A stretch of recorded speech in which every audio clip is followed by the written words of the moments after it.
Can we start with injuries? We know you've got this long injury list, so have you got anything positive that you can share to give you a lift ahead of the weekend? I think the big ones are obviously the one or two who've come back in the last couple of weeks. So George has had a few more days training. Obviously Ozzy. Will, Asula and Lowy aren't ready, but they're not far away, which is good. And then the other boys are more long-term, as hopefully Anel and Ollie Mack will be back soon enough, but not for this weekend. It's been a tough start in terms of fixtures. I think you played 6 of the top 9 sides. You played the top 3, but the next 4 games look a little kinder on paper. So how crucial is this phase of the season for you, your future, and for survival hopes for the team? Yeah, I think you've got to approach every game to try and take the points. We know some are more difficult than others. I thought Saturday proved that. We've been in and amongst it against other teams at the top and took teams right to very wire and not got the points which some performances maybe deserved. But Saturday there was definitely a gulf. Some games we know are going to be like that. We're playing a good team at the weekend who are in good form. But yeah, as you say, we've got the next few games, more teams in the bottom half. But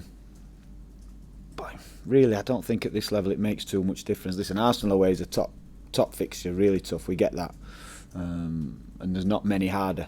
Yeah, so in that respect, it's a little bit easier. However, if we're not at it, if we're not performing to our best, we know it's going to be a difficult day. However, if we are performing to our best, as we've shown in numerous games already, there's no reason why we can't take points. This team was used to winning most weeks last season. So how do you deal with it when this season you're on a long sequence without a win, and how does it affect the mentality? Yeah, it does affect it, but not this team. This club, we were used to winning, but don't think we've had a lot of changes, and that's been one of the problems. But to get over that, to get the confidence, to get the belief, I think one or two of those victories, one or two of those games, if they had have come the victories, whether it was Spurs, whether Everton, whether City, whichever one of those games, and you're picking up points, that's what gives the belief. At the minute, we could talk about how close we've been in all those games, but that confidence will only come when we get over the line. That's it. Do you think you are close to when you've talked about in the past how you've been close, but it's fine margins?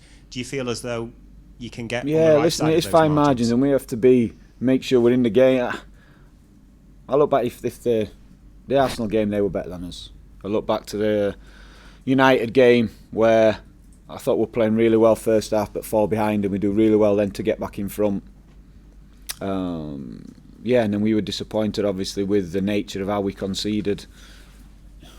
But apart from that, I think their best moments came from 25 yards, and one of them happened to go in. So they are the margins, but we're playing against players who can score from 25 yards, So, yeah, there's evidence there in all the games but the belief has to be there, the performance has to be there, the energy has to be there to get us over the line and get us in those positions where we can scrap and fight to get over the line. That's it. And then 3 points, whatever it is, changes the outlook of the season. But it won't change our approach, because no matter what, we win the next 2 games, nothing's really changed in terms of what our ambitions are and what our aims are. We have to try and get as many points as possible. Simple as.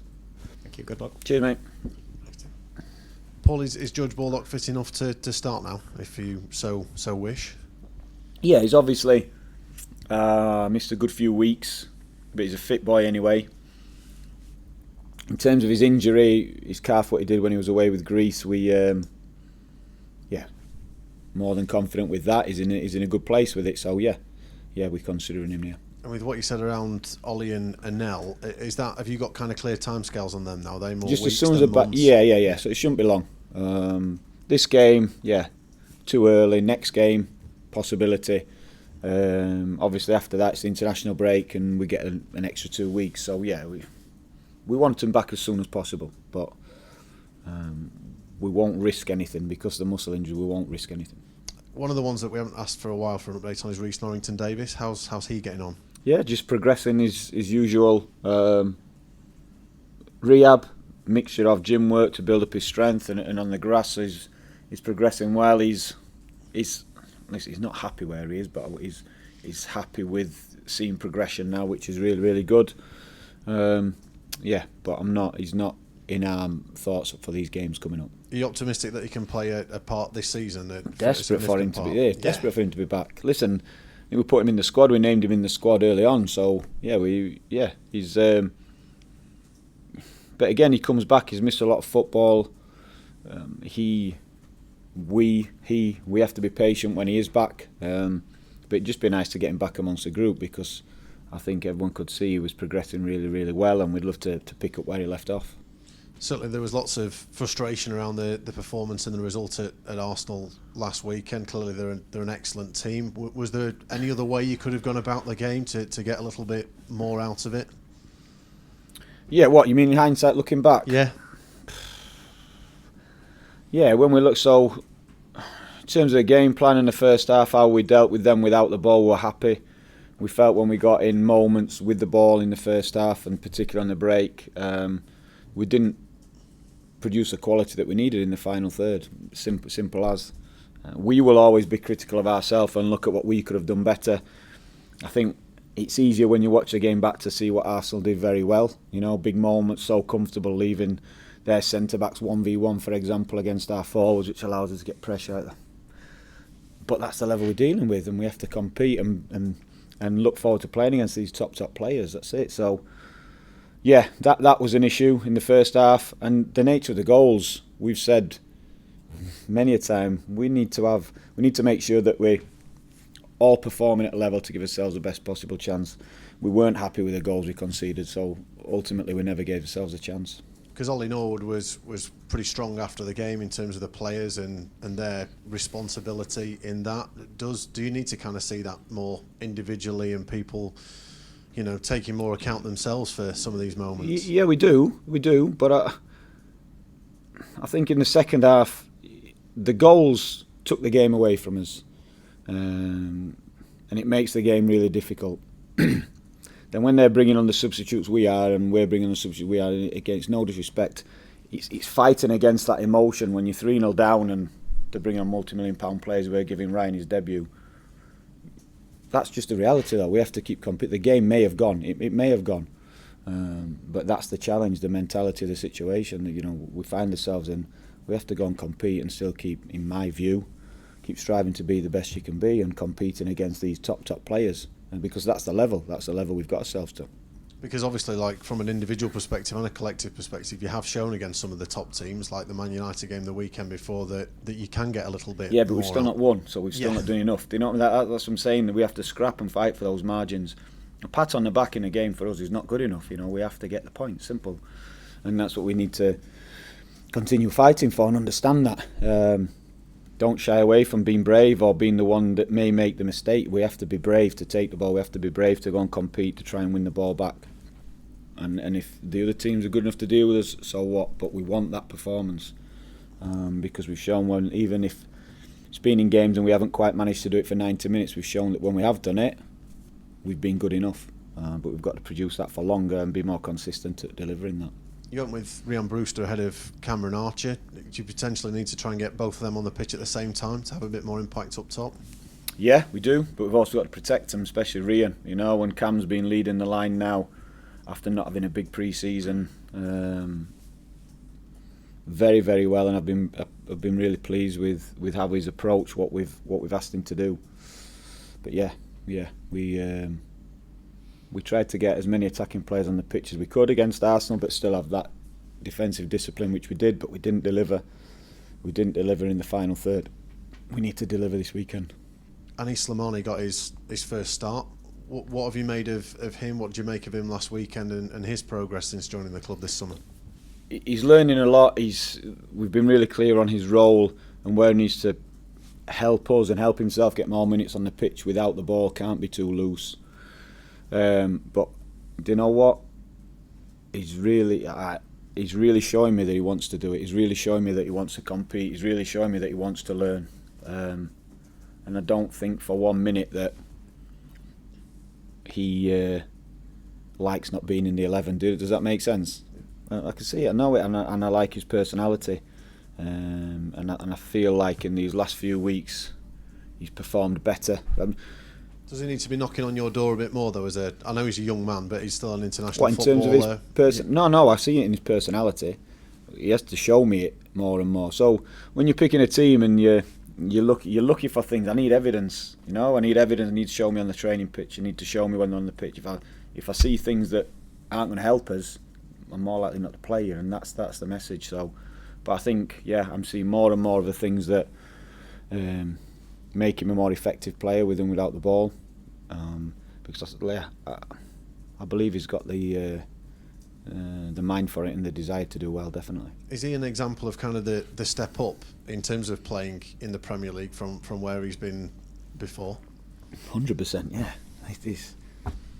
But he's also he was the initial signing, and he's the market that you've been able to shop in. Yeah, 100%. It's big jump for him, big jump. But even regard that in terms of domestic football, he's had experiences in the World Cup. He's had big, you know what I mean. So and those performances, how he's gone about approaching those games, like I said, are also in my head, and I see that he doesn't shirk it, regardless of the level. And like I said, where he wants to improve, where he needs to improve, he's desperate to do it, and I can see that in him. If some national reports were to be believed last week, you wouldn't be sitting here right now, Paul. You clearly are. Does it annoy you, frustrate you that clearly someone somewhere is feeding this stuff out? Yeah, that's it. Yeah. But do you, in terms of what's been written about you recently, think it's unfair, some of the criticism that you've got in those reports, or from supporters? We're not winning.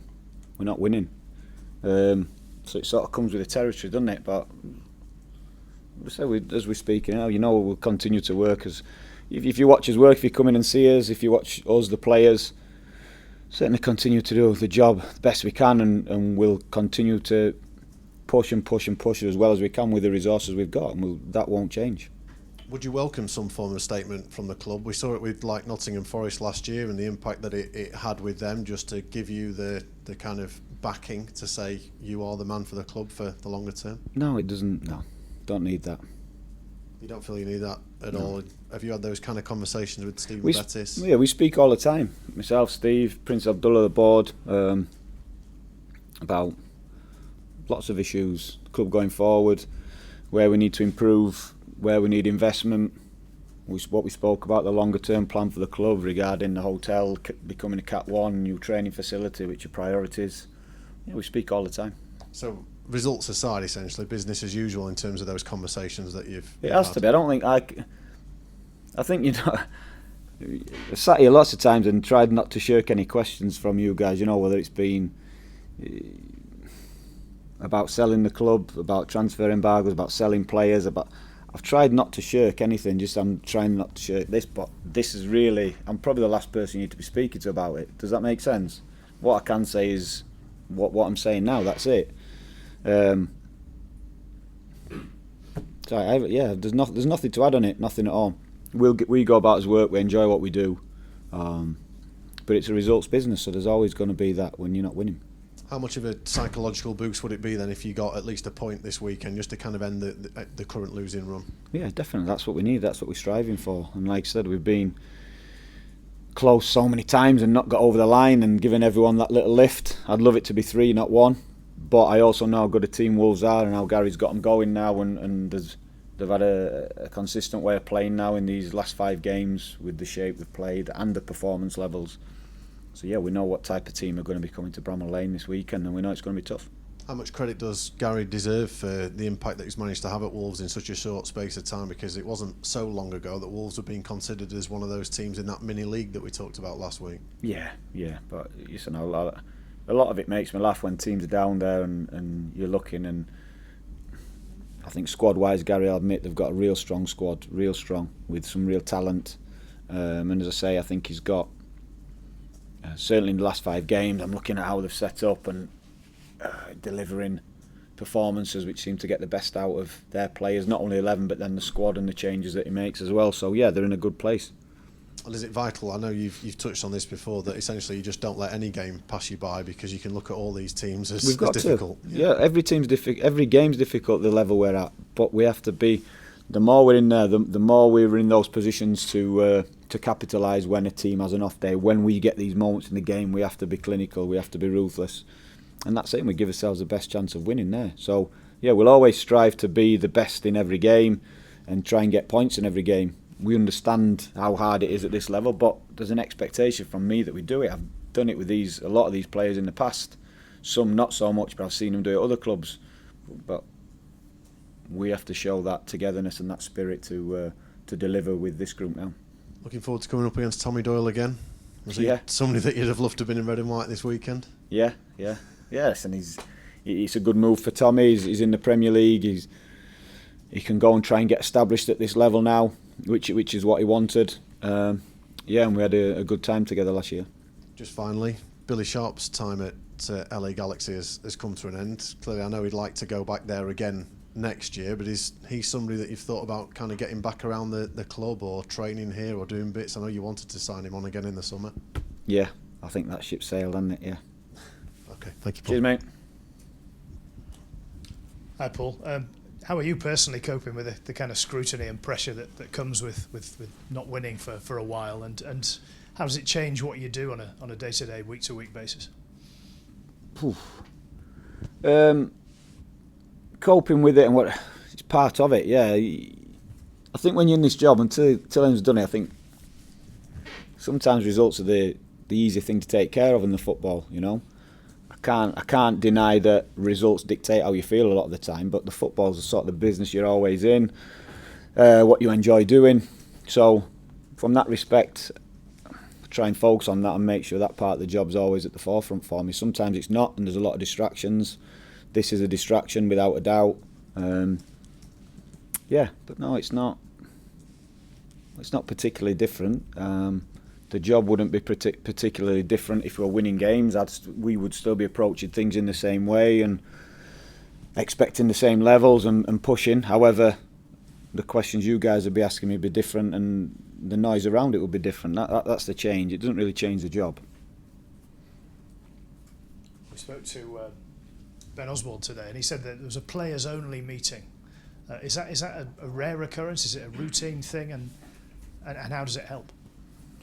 Well, we'll see. We'll see how it helps. In terms of here, not a rarity in terms of players leading meetings and taking meetings, but generally that will be on how we want to play and what we want to do. This one a little bit different. I came into the dressing room at the weekend after the game, and the lads were talking, so I let them go a little bit.